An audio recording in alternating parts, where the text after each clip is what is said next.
So I just took my windsurfing gear out of the car. We're going to go winging. A lot of people have asked me about wearing a harness winging. Do I wear a harness? When do you wear a harness? Would it be better with a harness or without a harness? Like windsurfing, you're going to use a harness. Once you know what you're doing and you're beyond basically a school, every time you go, you'll be wearing a harness for the most part. Although foiling, I normally didn't wear one, but that's a different story.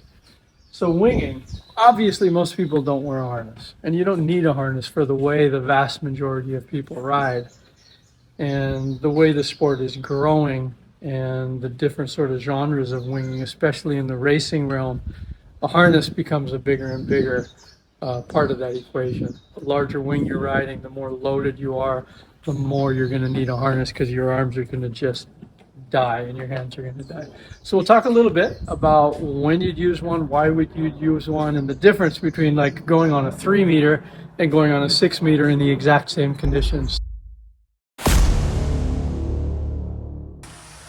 So depending on what kind of winging you're doing and how much load you're putting into the entire system, you know, from your wing through your body into your board and foil, is going to determine what kind of harness you use. Like there's a bunch of these smaller, very lightweight, kind of toy harnesses almost that are made for winging, wing foiling harnesses, where you're riding around with a big foil and a small wing, and you can literally ride with 2 fingers. There's not a lot of load in the system. And then a harness like this is great for recreational cruising around. There's advantage to having something as lightweight and simple as possible. And then as you get into riding with more load, a bigger wing, a smaller foil, to where you're really loading the system, and there's a lot of pressure in the foil, especially going upwind, you're going to go and just use a full-on windsurf or kite harness that gives you a lot more support and can take that load and spread the load across a spreader bar. So again, it really determines what kind of riding you're doing and where you want to take it, depending what kind of harness you will or will not ride.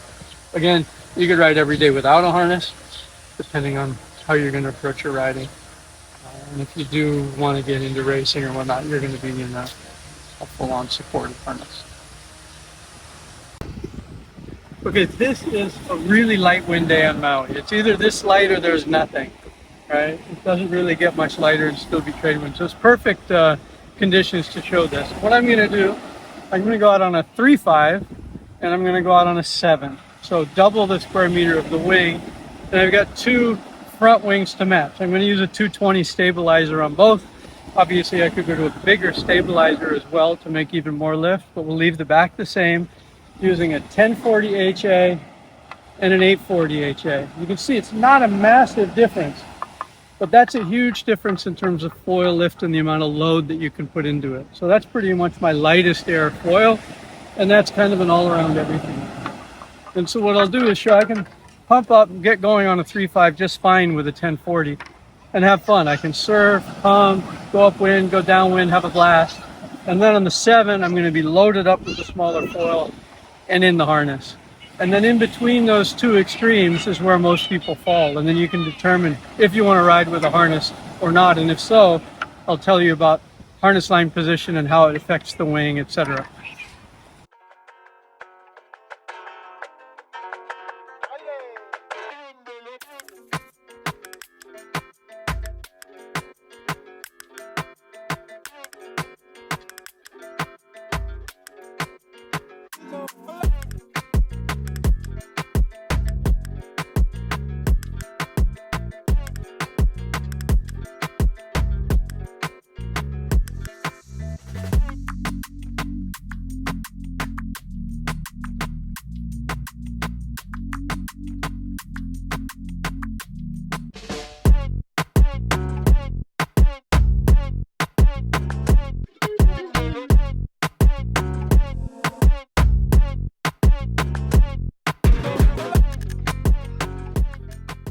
So as you can see, I'm a little underpowered, but I'm on a 3.5 with a 1040 wing and a 220 stabilizer. By no means large foils, and I'm still fine. I'm cruising around, having a blast. Definitely don't need a harness. I can ride with 2 fingers and stay up and have fun all day long like that.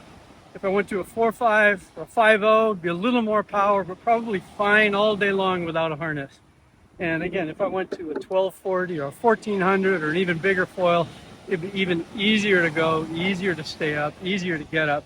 And again, no harness necessary. Now I'll switch it out to a smaller front wing, 7 meter, and show the difference in load that you get.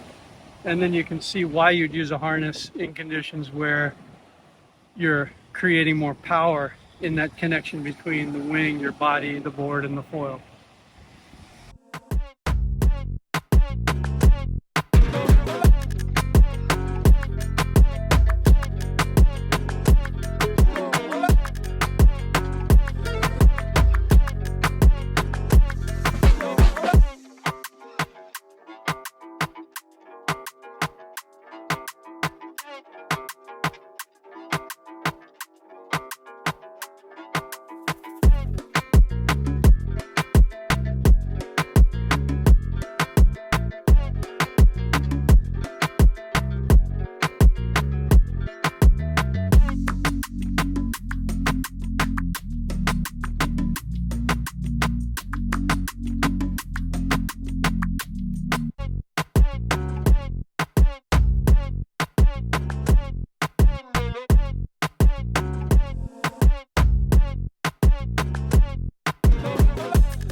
So you can see the difference, the same wind, same conditions, the difference in the style of riding.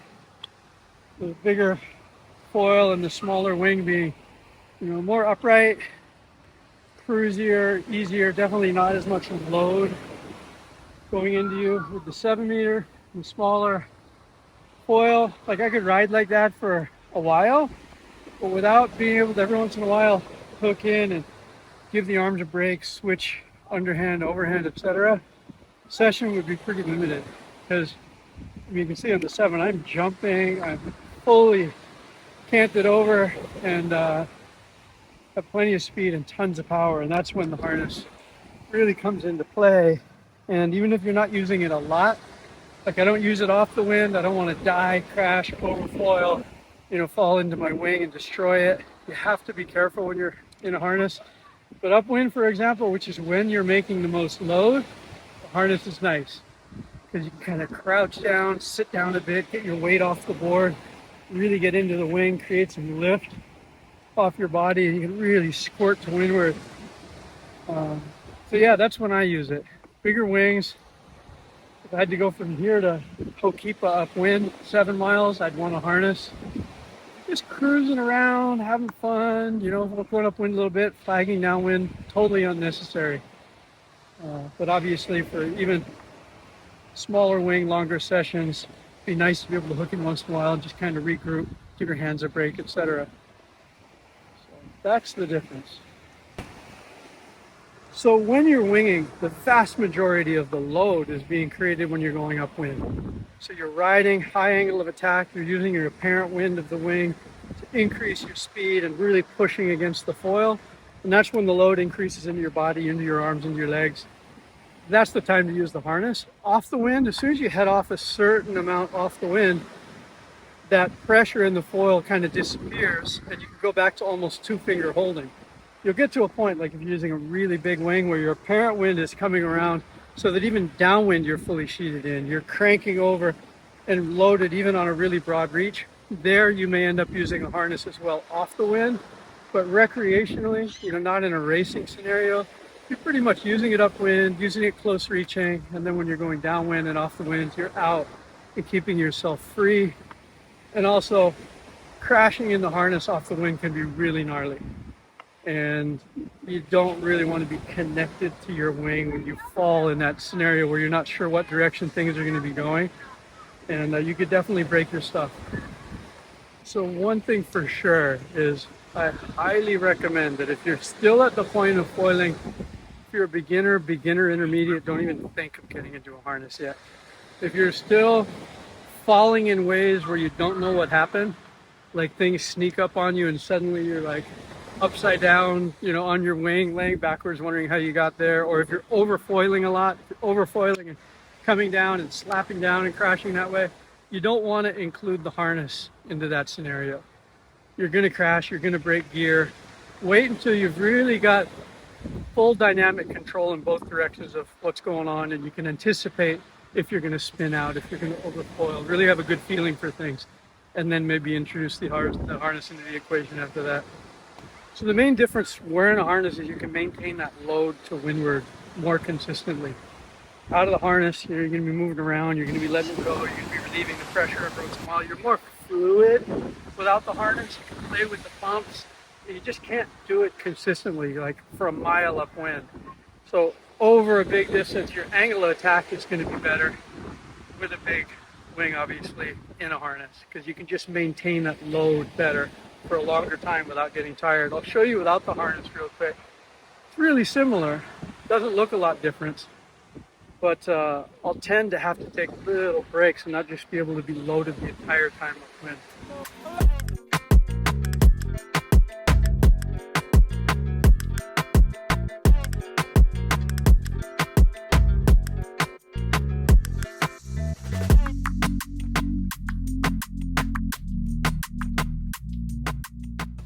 So while I was out there, the wind has picked up a little bit. It's about the same in the gusts, but it's more consistent. So I'm going to go back out on the 3.5, but with the 840 with the smaller front foil, and show you that even though I was totally fine, like right now if I were going free riding, I'd be on the 7 if I was trying to go fast. If I was going for fun, probably a 5.5 or a 6. But I can go on the 3.5 now, even with the small foil, and show that it's a blast as well.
So if you are going to try to wing with a harness, there's obviously a lot of different wings out there. Handles, soft handles, lots of little handles, one long boom, multiple booms.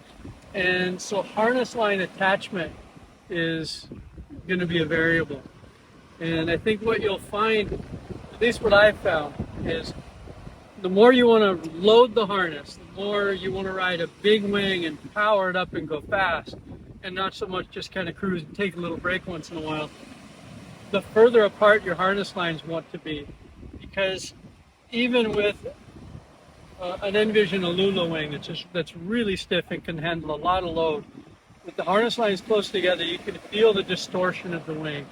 With a soft handled wing, it's even more obvious.